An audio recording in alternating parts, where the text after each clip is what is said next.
नमस्कार मित्रों, जय श्री कृष्णा। स्वागत है आपका हमारे चैनल सुविचार संग्रह में। आज प्रस्तुत है दशा माता व्रत कथा, जो सुख समृद्धि और सौभाग्य प्रदान करने वाली मानी जाती है। इस व्रत का विशेष महत्व है क्योंकि यह सुख समृद्धि, सौभाग्य और परिवार की मंगल कामना के लिए रखा जाता है। मान्यता है कि दशा माता की कृपा से जीवन में आने वाली कठिनाइयां दूर होती हैं और शुभ समय की पुनः वापसी होती है। तो आइए बिना देरी किए सुनते हैं दशा माता व्रत की यह पावन कथा, जो राजा नल और रानी दमयंती के जीवन से जुड़ी एक प्रेरणादायक कथा है। दशामाता व्रत की कथा के अनुसार प्राचीन समय में राजा नल और दमयंती रानी सुखपूर्वक राज्य करते थे। उनके 2 पुत्र थे। उनके राज्य में प्रजा सुखी और संपन्न थी। एक दिन की बात है कि उस दिन होली दशा थी। एक ब्राह्मणी राजमहल में आई और रानी से बोली कि दशा का डोरा ले लो।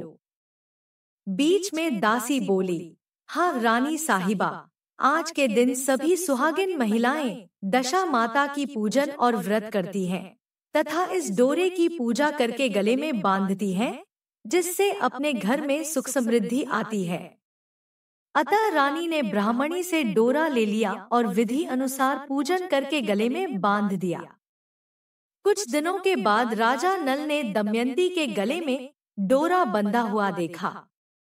राजा ने पूछा, इतने सोने के गहने पहनने के बाद भी आपने यह डोरा क्यों पहना? रानी कुछ कहती, इसके पहले ही राजा ने डोरे को तोड़कर जमीन पर फेंक दिया। रानी ने उस डोरे को जमीन से उठा लिया और राजा से कहा, यह तो दशामाता का डोरा था, आपने उनका अपमान करके अच्छा नहीं किया। जब रात्रि में राजा सो रहे थे, तब दशामाता स्वप्न में बुढ़िया के रूप में आई और राजा से कहने लगी, हे राजा, तेरी अच्छी दशा जा रही है और बुरी दशा आ रही है।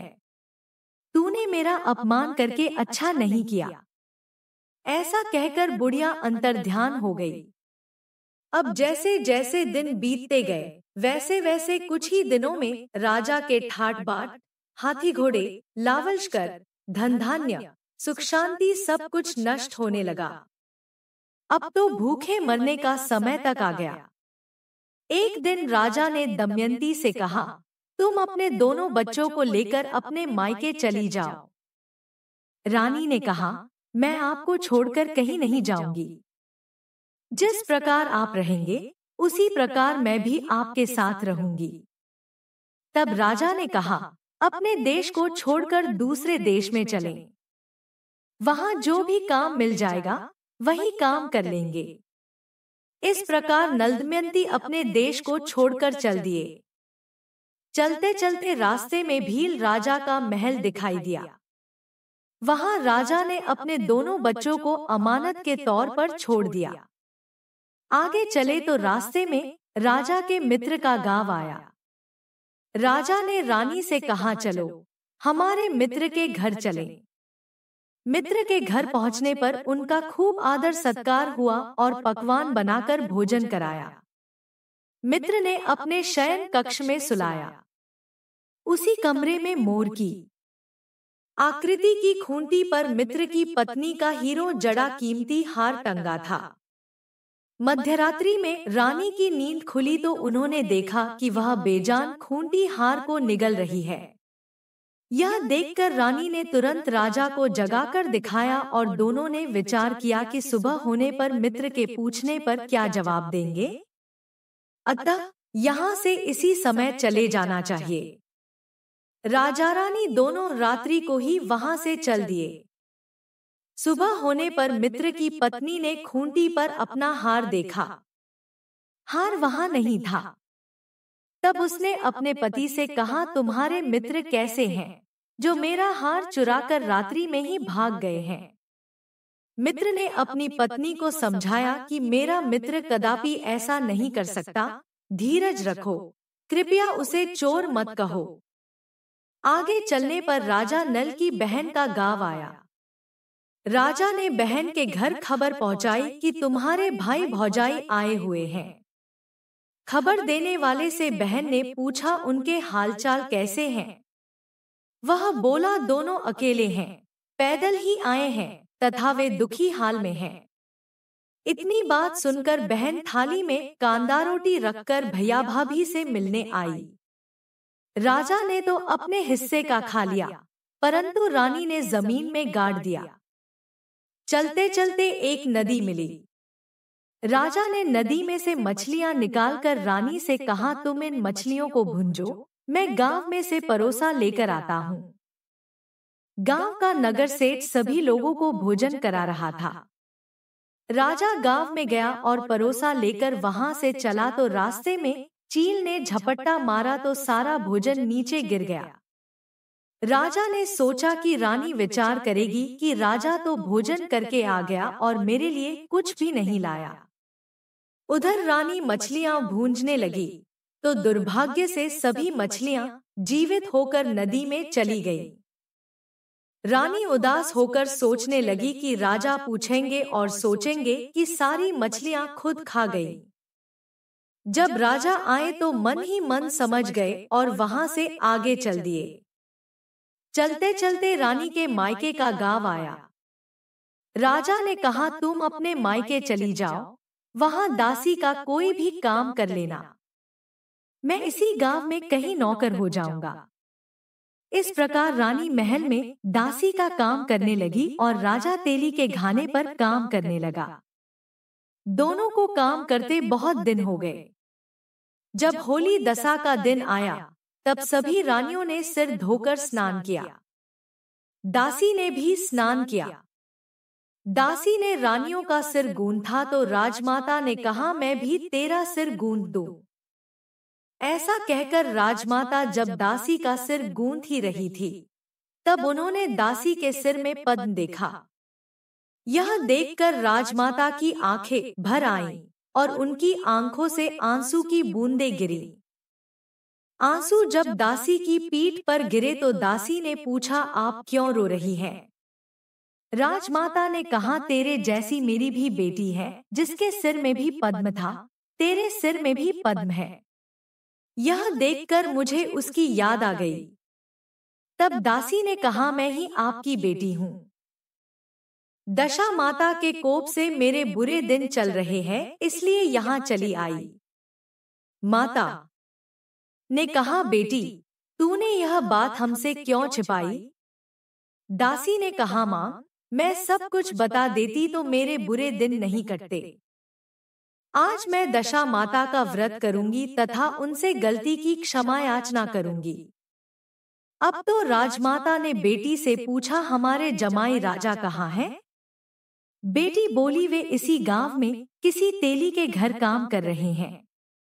अब गांव में उनकी खोज कराई गई और उन्हें महल में लेकर आए।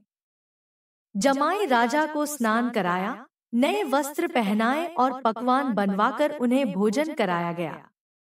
अब दशामाता के आशीर्वाद से राजा नल और दमयंती के अच्छे दिन लौट आए। कुछ दिन वहीं बिताने के बाद अपने राज्य जाने को कहा। दमयंती के पिता ने खूब सारा धन, लावलश्कर, हाथी घोड़े आदि देकर बेटी जमाई को विदा किया। रास्ते में वही जगह आई जहां रानी में मछलियों को भूना था और राजा के हाथ से चील के झपट्टा मारने से भोजन जमीन पर आ गिरा था। तब राजा ने कहा, तुमने सोचा होगा कि मैंने अकेले भोजन कर लिया होगा, परंतु चील ने झपट्टा मारकर गिरा दिया था। अब रानी ने कहा, आपने सोचा होगा कि मैंने मछलियां भूनकर अकेले खा ली होंगी, परंतु वे तो जीवित होकर नदी में चली गई थी। चलते चलते अब राजा की बहन का गांव आया। राजा ने बहन के यहाँ खबर भेजी। खबर देने वाले से पूछा कि उनके हालचाल कैसे हैं। उसने बताया कि वे बहुत अच्छी दशा में हैं। उनके साथ हाथी घोड़े लावलश्कर हैं। यह सुनकर राजा की बहन मोतियों की थाल सजाकर लाई। तभी दमयंती ने धरती माता से प्रार्थना की और कहा, माँ आज मेरी अमानत मुझे वापस दे दो। यह कहकर उस जगह को खोदा जहां कांदा रोटी गाड़ दिया था। खोदने पर रोटी तो सोने की और कांदा चांदी का हो गया। ये दोनों चीजें बहन की थाली में डाल दी और आगे चलने की तैयारी करने लगे। वहां से चलकर राजा अपने मित्र के घर पहुंचे। मित्र ने उनका पहले के समान ही खूब आदर सत्कार और सम्मान किया। रात्रि विश्राम के लिए उन्हें उसी शयन कक्ष में सुलाया। मोरनी वाली खूंटी के हार निगल जाने वाली बात से नींद नहीं आई। आधी रात के समय वही मोरनी वाली खूंटी हार उगलने लगी तो राजा ने अपने मित्र को जगाया तथा रानी ने मित्र की पत्नी को जगाकर दिखाया। आपका हार तो इसने निगल लिया था। आपने सोचा होगा कि हार हमने चुराया है। दूसरे दिन प्रातः काल नित्य कर्म से निपटकर वहां से वे चल दिए। वे भील राजा के यहाँ पहुंचे और अपने पुत्रों को मांगा तो भील राजा ने देने से मना कर दिया। गांव के लोगों ने उन बच्चों को वापस दिलाया। नल दमयंती अपने बच्चों को लेकर अपनी राजधानी के निकट पहुंचे तो नगरवासियों ने लावलश्कर के साथ उन्हें आते हुए देखा। सभी ने बहुत प्रसन्न होकर उनका स्वागत किया तथा गाजे बाजे के साथ उन्हें महल पहुंचाया। राजा का पहले जैसा ठाट बाट हो गया। राजा नल दमयंती पर दशा माता ने पहले कोप किया, ऐसा किसी पर मत करना, और बाद में जैसी कृपा करी वैसी सब पर करना। सभी भक्तजन प्रेम से बोलिए दशा माता की जय। दोस्तों, यदि आपको हमारे चैनल के द्वारा उपलब्ध कराई गई जानकारी व पौराणिक कथा सुनना अच्छा लगा है तो वीडियो को लाइक करें, कमेंट करें, अपने रिश्तेदारों व मित्रों के साथ शेयर करें। चैनल को सब्सक्राइब करें एवं बेल आइकन को दबाएं ताकि हमारे हर नए वीडियो की अपडेट आप तक पहुंचती रहे। हमारा चैनल आपके सुखी व मंगलमय जीवन की कामना करता है। धन्यवाद।